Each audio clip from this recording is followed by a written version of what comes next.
Olá! E da noite para o dia, acordamos com um mundo absolutamente cor-de-rosa. Não, a vida não era tão bela assim. Foi quase uma histeria em torno do filme Barbie, edição 2023. Nas redes sociais não se falava de outra coisa. A cada momento o assunto ganhava relevância. Mas o que estaria por trás dessas aparências em torno do fenômeno Barbie? Para jogar luz sobre esse assunto, eu converso com dois doutores do programa de pós-graduação da Unip, a professora Clarice Greco e Jorge Miklos. Sejam bem-vindos, mestres. Obrigada pela partilha. Obrigada pelo convite. Obrigado pelo convite, é um grande prazer e uma alegria estar aqui com você. Sempre, né? Sempre. Olha, eu quero começar, primeiro, as mulheres têm primazia aqui, né, professor? Sempre, ladies first, forever. Bom, Clarice, eu quero começar te perguntando o seguinte: o que aconteceu? Que assim, eu me lembro que eu tinha ido num casamento no mês de julho e eu estava de rosa. Quando eu publiquei, no outro dia começou. Assim, a minha postagem foi lá para baixo. Eu falei assim, gente, só se fala desse assunto. O que aconteceu, Clarice? O filme, né, foi um fenômeno, Malu. É interessante falar sobre esse assunto, porque, é claro, o filme foi um fenômeno, mas a Barbie é um fenômeno cultural. Né? Ela não é uma boneca, ela é uma franquia de entretenimento completa.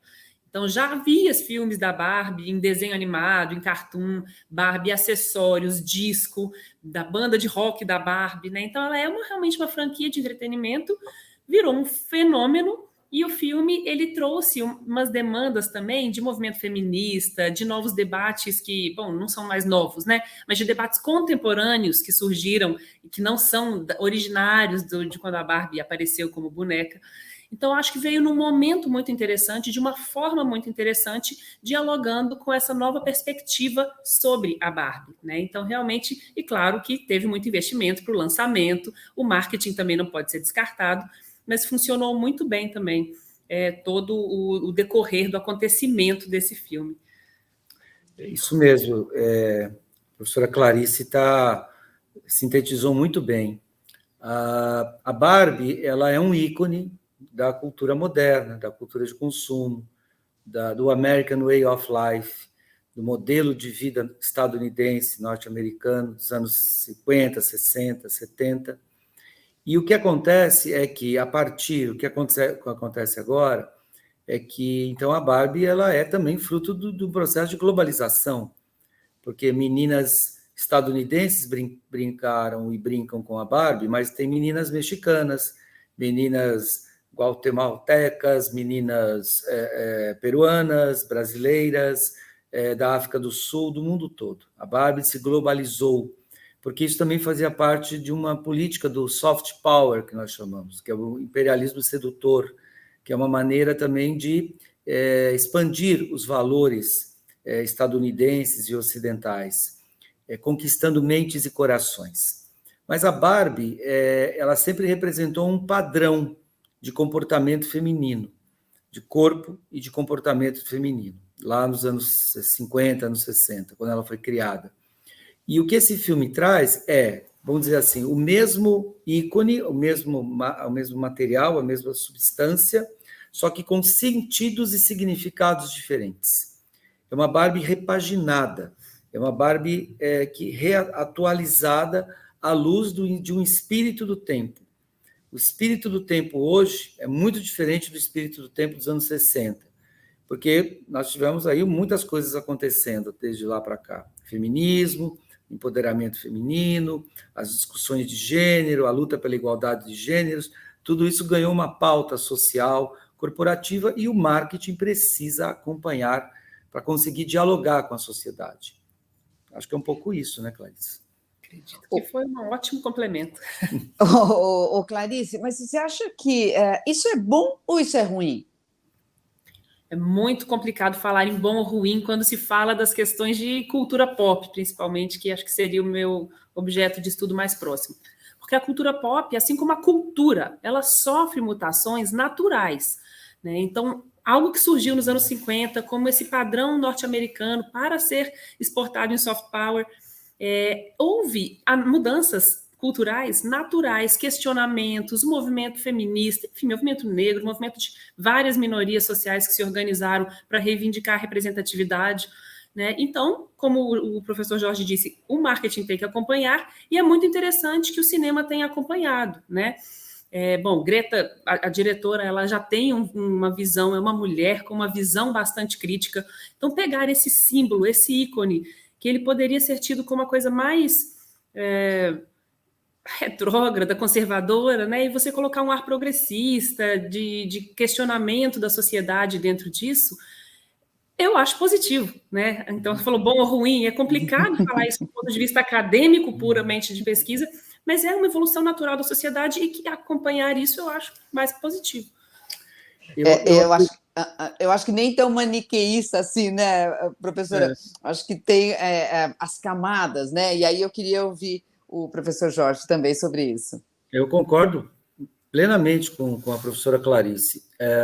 Inclusive, assim, me parece que eles foram muito ousados, porque poderia estar errado, né? Poderia ter dado muito errado. O que acontece? Eu vejo que eles devem ter feito muitas reuniões, muitos brainstorms, como se costuma fazer, né, no mundo corporativo, e eles tinham dois caminhos. Caminho um seria aposentar a Barbie, seria colocar a Barbie, acabar com a Barbie, né? Simplesmente liquidar a Barbie e falar assim, o tempo da Barbie acabou, e criar um novo produto, uma nova imagem, um novo nome, uma nova imagem, um novo corpo feminino, e fazer uma nova boneca, com outro nome, com outro padrão e tudo mais. Mas eles optaram em manter a Barbie, manter o ícone Barbie e repaginá-la, como se costuma dizer até no senso comum. Repaginar significa incutir nessa Barbie um novo sentido, um novo significado, uma transformação. Isso, para mim, fica muito claro na abertura do filme. Atenção, vai ter um spoiler aqui. É o seguinte, na abertura do filme eu achei isso fantástico, uma paródia com o filme 2001, Uma Odisseia no Espaço. Porque o filme 2001, Uma Odisseia no Espaço, aquela cena inicial em que o hominídeo joga um osso para cima e ele se transforma em nave espacial e ele começa a quebrar as ossadas, a metáfora é a aurora da consciência.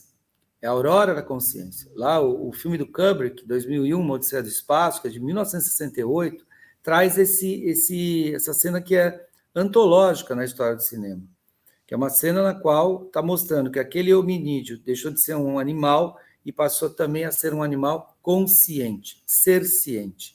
Então, eu acho que ter colocado essa paráfrase no início do filme, ou seja, usado a mesma imagem, mas só que com uma repaginada diferente, com um novo cenário, significa isso. Essa Barbie vai ganhar consciência.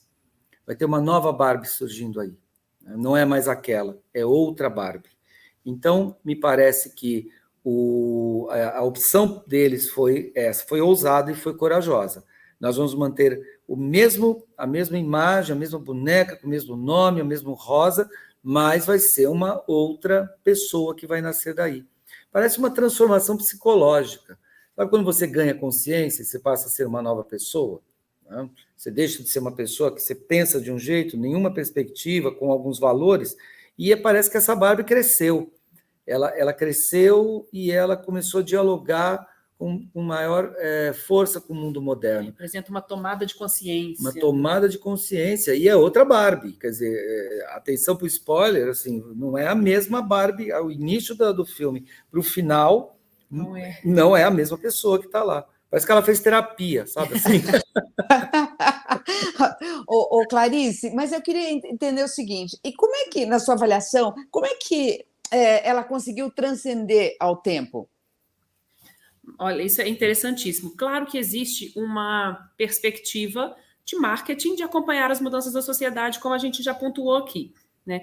Então, a Barbie, ela começa sendo aquela Barbie branca, magra, loira, e ao longo dos anos surgem outros tipos de Barbie, né? Então, é isso, ela começa a ser Existe aí a Barbie negra, claro, e começa a pele clara, assim, há críticas, né?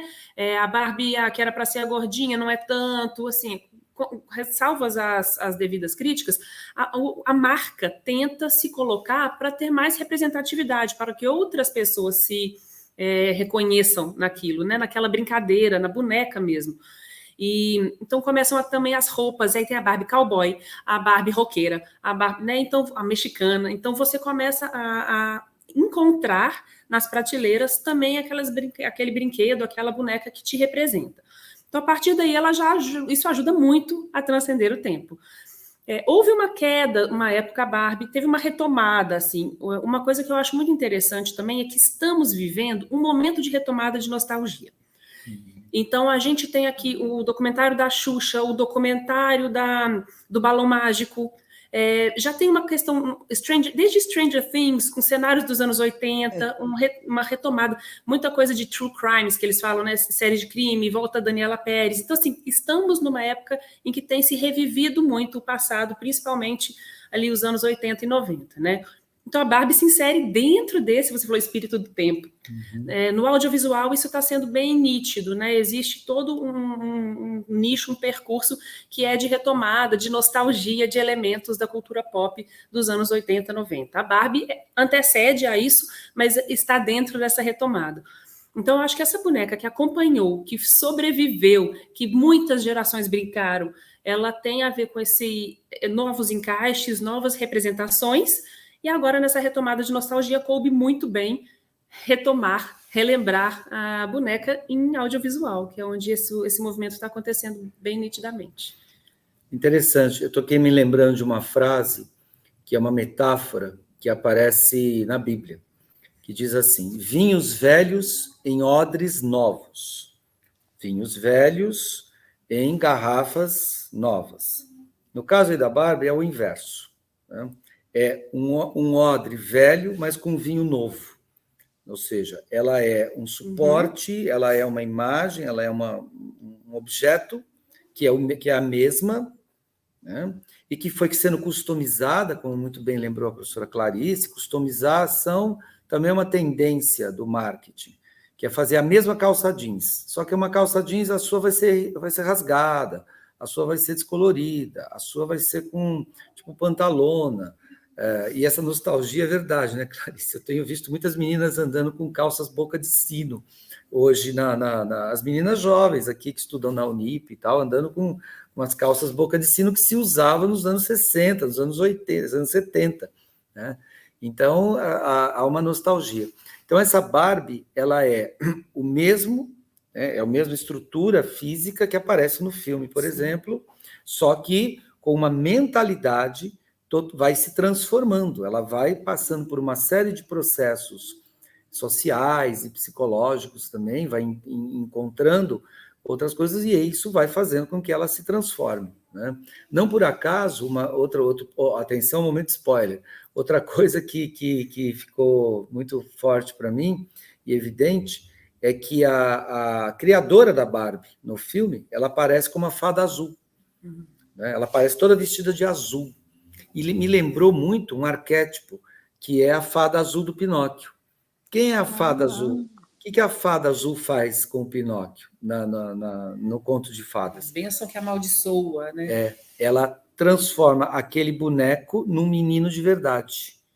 Essa é a ideia da fada azul. A fada azul, ela vai transformar o Pinóquio, que é um boneco de madeira feito pelo Gepeto, num menino de verdade. De alguma forma, quando eu vi a personagem, que é a criadora da Barbie, vestida toda de azul, da fada azul, e conversando com a Barbie no filme, e essa conversa provocando uma transformação, uma metanoia, uma mudança de perspectiva e uma mudança de mentalidade, eu logo imaginei que tinha outra paráfrase aí, no sentido de buscar, na ideia da fada azul, aquele ícone que o encontro provoca uma transformação. Então, por isso que ela vai se transformando. Para mim, esse filme é também um bom roteiro psicológico de como que tudo cambia, como dizem os espanhóis, tudo vai se transformando ao longo do tempo. Clarice, assim, o sentido dela, porque por vezes, assim, eu, por exemplo, que sempre gostei de cor-de-rosa, tinha até um aspecto pejorativo, assim, eu acho que fazia um bullying comigo. Assim, toda Barbie, ela vem toda Barbie e tal, não sei o quê, né? Sempre tinha alguma coisa rosa, mas era uma cor da minha preferência, e hoje eu descobri, estava lendo um livro hoje e falava da aristocracia, falei, nem tão Barbie assim, mas até na minha cabeça tinha algo assim de bullying mesmo, de crítica, de pejorativo desse rosa, né? O que isso volta na mesma cor rosa? O que ela vem transformar? O que ela traz para a gente hoje? Isso é muito interessante, né? Eu compactuo, assim, compartilho a mesma percepção. Eu fui uma menina que cresci brincando de Barbie, mas eu não sabia que tanta gente gostava assim. Agora que lançou o filme, várias amigas minhas de rosa indo no cinema. Sério, assim, eu não esperava também. Eu fiquei bastante surpresa com o nível de engajamento. E assim, querer ver o filme, claro, tudo bem, mas o nível de envolvimento mesmo, e voltar a usar rosa. E as pessoas, eu também fui a um casamento, fui em alguns lugares, as pessoas muito de rosa. Isso é o fenômeno do filme, né? Claro que o rosa a vida inteira não teve este significado que está tendo agora, porque o filme questionou e repaginou, como o professor Jorge disse, muito, muito bem, inclusive, porque existia a imagem da Barbie, aquela menina frágil, ela não era bem vista para quem tivesse um mínimo de perspectiva, eu vou falar feminista, mas assim, a pessoa não precisa se identificar como feminista. Uma perspectiva crítica mesmo sobre o papel da mulher, sobre as posições que as mulheres ocupam. Qualquer pessoa que fugisse um pouco disso não queria ser relacionada com aquela imagem da mulherzinha loirinha que, sei lá, namora o Ken e é isso que ela faz da vida, né? Ou monta a casa e fica horas montando a prateleira e a penteadeira. Então, eu acho que o rosa teve um pouco dessa coisa da menininha que as mulheres começaram a querer romper, só que agora a Barbie ela deu um novo significado. Então, acontece isso às vezes, é como você pensar, sei lá, o Palmeiras com o porco, né? E de repente só porco, né? Aquilo que vira motivo de orgulho, quando na verdade tinha algo de crítica. Então você coloca, isso aqui, o rosa não é legal, rosa não é legal, eu sou rosa, que legal ser rosa, então todo mundo é rosa. Então houve realmente um contramovimento da cor rosa, que eu atribuo bastante ao filme, sim. E muito das mulheres, os movimentos, né, feministas que falam assim, eu posso usar rosa? Qual que é a crítica? Rosa é para menina e azul é para menino? Existe uma crítica forte dessa dicotomia. Agora, vamos reapropriar do rosa, porque às vezes eu gosto de rosa. Eu hoje aqui estou de rosa, por coincidência. Então, eu acho que tem essa reapropriação que o filme trouxe mais forte ainda. Você me fez lembrar, Clarice, da nossa já saudosa, e já é para mim um arquétipo, acho que para muita gente, saudosa Rita Lee, que fez uma música que abria um dos programas de maior audiência, que revolucionou a TV brasileira, chamado TV Mulher. Né? E qual que era a música? Por isso não me provoque, é cor de rosa choque. Tá vendo? Ó, como o rosa deixa de ser uma cor que aponta para uma passividade, que aponta para uma submissão, e vai para um campo, para um significado de não me provoque, a cor de rosa choque. Ou seja, o rosa ele passa a ser um empoderamento, sim, ele passa a ser a vontade da voz, ele passa a trazer um outro sentido. E a Rita Lee, com certeza, teria ido assistir a Barbie de rosa. Eu não tenho dúvida que ela teria ido assistir a Barbie de rosa e teria gostado muito, né, desse filme, principalmente porque ela também iria se identificar com essa, para quem não assistiu o filme, com essa nova Barbie que o filme propõe, que não é a Barbie dos anos 60. Agora, a Clarice falou do Ken, eu acho que a gente precisa falar sobre ele. No filme, então, ele é uma questão. Ele é uma questão. Olha, agora, eu quero... Bom, aqui nós vamos pedir 1h30 aqui, porque senão não vai dar para para falar tudo que a gente quer. Mas assim, uma coisa que me chama atenção também é assim, quando a gente olha para esse filme, assim, chama atenção e tudo isso, né, que a Clarice falou de você olhar para a rua e ver só isso, né, e chega alguém no trabalho, está lá de rosa e tal, não sei o quê. Mas assim, quando eu penso assim, por trás dessa magia, tem algum mistério, algo que vai além do marketing?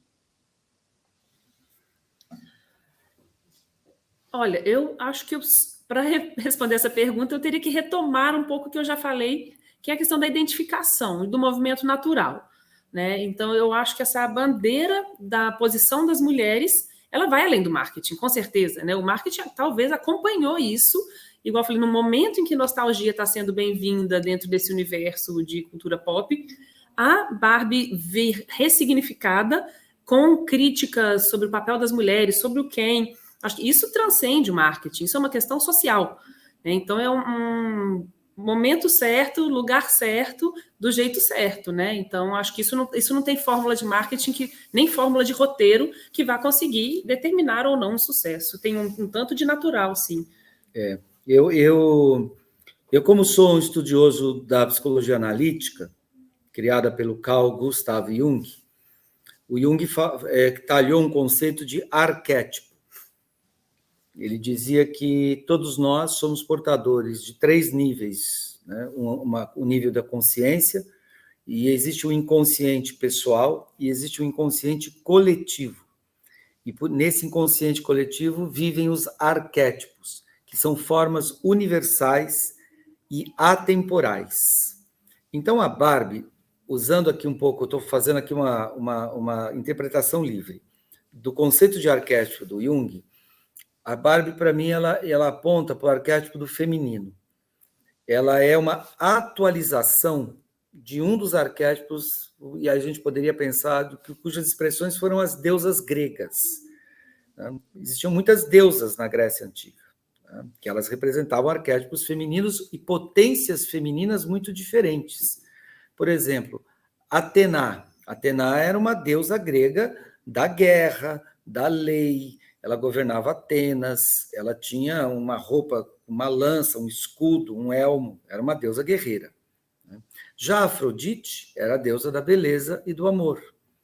Também temos a Perséfone, né, que vai para o mundo dos mortos, que vai ser raptada pelo Hades, que vai ficar lá embaixo, né, 6 meses aqui na Terra, na superfície, 6 meses ali. Tinha a mãe dela, que era Deméter, tinha a Hera, que é a mãe. Então, assim, existem muitas versões e muitas possibilidades de expressão do feminino. Me parece que a Barbie, ela captou essas expressões de uma Barbie muito passiva, né, muito identificada com Vênus, com Afrodite, com aquela visão mais passiva mesmo, né, mais submissa, né, desse arquétipo, e ela vai, né, incorporando um arquétipo mais de Atena, com mais proposição, com mais voz, com maior subjetividade. Então, eu acredito que a magia está aí, eu concordo plenamente com a Clarice, nem tudo é marketing. Acho que o que o marketing faz é ficar de olho nessas tendências. Eles estudam muito psicologia. Os profissionais de marketing que têm muito sucesso, eles estudam muito mitologia, estudam muito psicologia, estudam muito essas ciências que ajudam a entender o comportamento humano. E essas ciências, elas capacitam esses profissionais de olhar e criar, por exemplo, no caso da Barbie, um ícone que, de alguma forma, aponta para essa tendência, para essas tendências arquetípicas. Então, se eu fosse fazer aqui um ensaio, eu diria, bom, nós temos uma Barbie mais identificada com o arquétipo da Afrodite e que começa a transmutar-se para um arquétipo de Atena, que é um arquétipo mais empoderado, poderia dizer, eu tenho outra palavra, eu não sei, mas eu acho que ela é um arquétipo mais assim, com mais vontade própria, com mais, né, tá mais a serviço do seu próprio desejo do que do desejo do outro. Vamos falar o assunto a questão da presença masculina, Clarice. Qual que é a sua avaliação? Olha, essa é porque é muito a cara do Jorge. Eu realmente, obrigada por passar a palavra para mim sempre, mas é o objeto de estudo do Jorge, porque a ideia de pensar o Ken é um dos poucos produtos culturais em que a mulher realmente foi a primeira, e o Ken ele foi absolutamente coadjuvante durante toda a história da boneca, né? Então, assim, no filme ele recebe uma carga cômica, né? Mas tem a ver com esse protagonismo e esse apoio que era o Ken dentro de toda a história da boneca, não é? É verdade. Me parece que o Ken ele vai fazer um patriarcado às avessas. Ou seja, na história do patriarcado, né, os homens sempre exercem a liderança, eles sempre têm a dominação, a vontade deles sempre prevalece sobre a vontade da mulher, ou seja, cabe à mulher obedecer e acatar a vontade do homem. No caso do Ken, ele era de fato o coadjuvante, ele era sempre o coadjuvante, ele é sempre aquele que é o consorte, o acessório dali, né? Ele era uma figura... Figurante, é um quase um figurante, apoio. é um apoio, é uma escada, como se fala, né, no teatro. E o filme deixa isso muito claro. O filme mostra justamente um patriarcado em crise.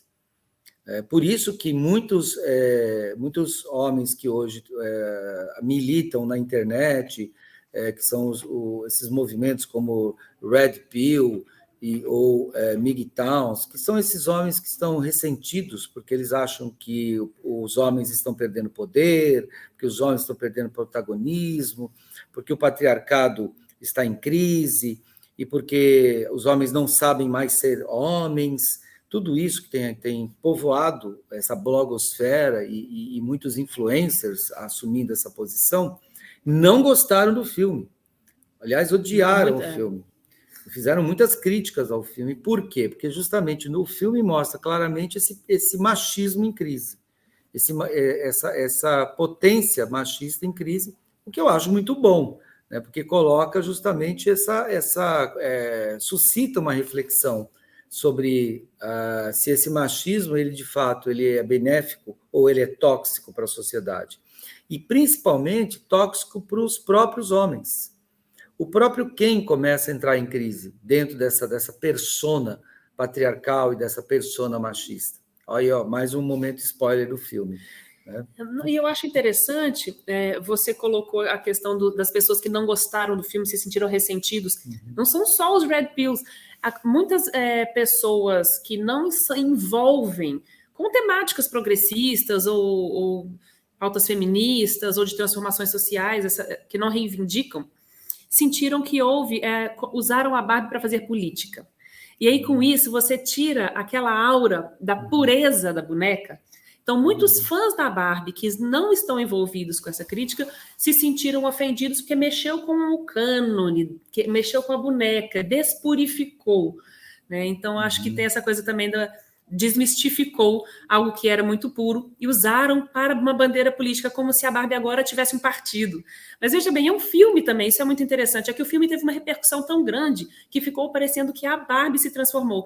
É um filme, é uma provocação também, né?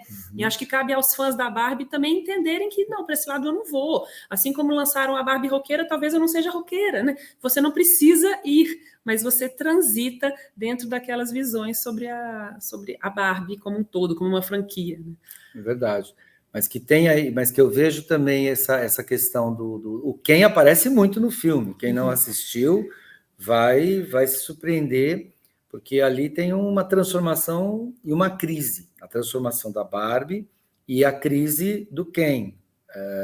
Ou seja, é interessante, né? Se você pensar num ponto de vista psicológico, numa relação amorosa, quando a mulher se transforma, e principalmente ela se transforma no sentido de tornar-se mais independente, mais autônoma, menos dependente do homem, e com vontade própria, e com decisão, e de fazer com que a sua vida se aproxime mais do seu desejo do que do desejo de um homem, Isso vai, inevitavelmente, gerar uma crise conjugal, uma crise do casal.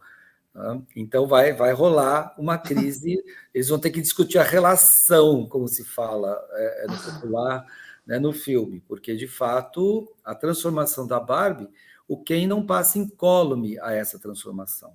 Ele sente essa transformação na vida dele. E, claro, que toda vez que a gente entra em crise, tem gente que fala sempre assim de mudança, mudança, mudança, mas tem muita gente que não gosta de mudança.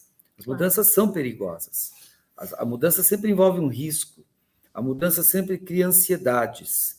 Né? Então, chega um momento em que o Ken não quer mudança. O que o Ken ele quer é justamente voltar ao passado. Ele quer ter aquela Barbie, né, bela, recatada e do lar, né, que ele estava acostumado na vida dele. Mas ele vai ter que lidar com o fato de que nenhum homem toma banho no mesmo rio 2 vezes, tudo muda, porque nem o homem nem o rio são os mesmos na segunda vez. Nossa, isso, olha, só com essa frase aí a gente poderia terminar, mas eu preciso fazer mais uma pergunta, o nosso tempo está esgotando, mas eu queria fazer uma pergunta que tivesse uma resposta rápida, não sei se a gente vai conseguir. Do ponto de vista educacional, professor Jorge, o que esse filme representa? E depois eu queria ouvir a Clarice nesse pouquinho de tempo que nós temos. Tá bom. Do ponto de vista educacional, olha, muito legal essa pergunta.